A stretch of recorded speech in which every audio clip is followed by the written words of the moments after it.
Hi guys, I hope you're doing well. It's time for another Toolkit update. In this edition, we bring you, as usual, 5 new tools. The first one is called Cooking Mindfully. In the literature of mindfulness, they make a distinction between formal and informal mindfulness practice. And informal mindfulness practice actually has to do with daily routines. So bringing more awareness to daily routines can be a very powerful way to cultivate mindfulness. And we developed a tool which is called Cooking Mindfully, which actually helps people to cook in a more mindful way, as the name suggests. And why did we choose this tool? Because cooking offers a lot of possibilities to do it mindfully, and it's something we have to do on a daily basis, and some people actually enjoy cooking. So this is a very nice tool I think you can consider, maybe also nice for people who are your clients who are into cooking. Then we have another tool, it's called Exploring Action Tendencies. When it comes to emotions, we see that, of course, emotions can be felt in the body. There's a physical component, but there are also cognitions, of course. Emotions trigger cognitions, cognitions can trigger emotions.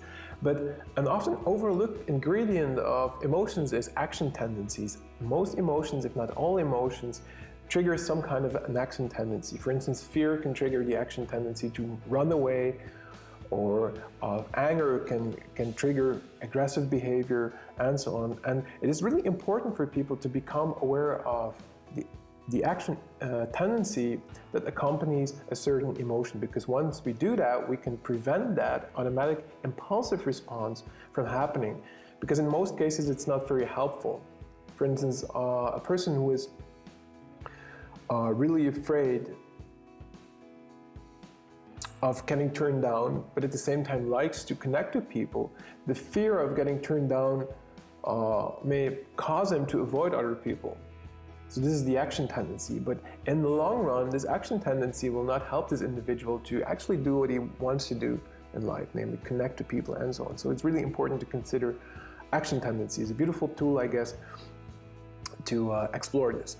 Then we have initiating physical activity. This tool helps clients to start, well, exercising, for instance, and being engaged in physical activity. We know from the literature that physical activity is a very powerful tool, not only from a health perspective, but also from a mental health perspective. We know that it can be a very useful way to decrease some depressive symptoms and so on. The problem, though, is that many people, know that it's healthy, but they just don't start doing it. And using the literature, we created a tool that can help people to start exercising more.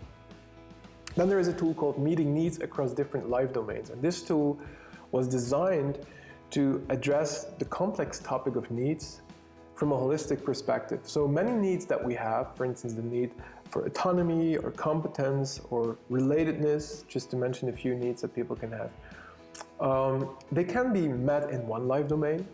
For instance, you can say, well, the need for competence is something that I can fulfill at work.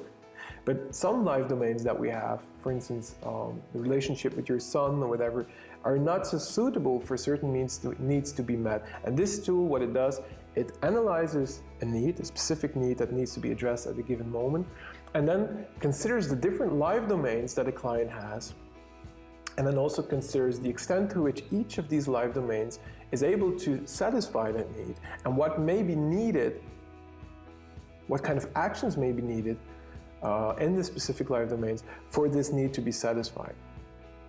I think it's a very nice tool as well.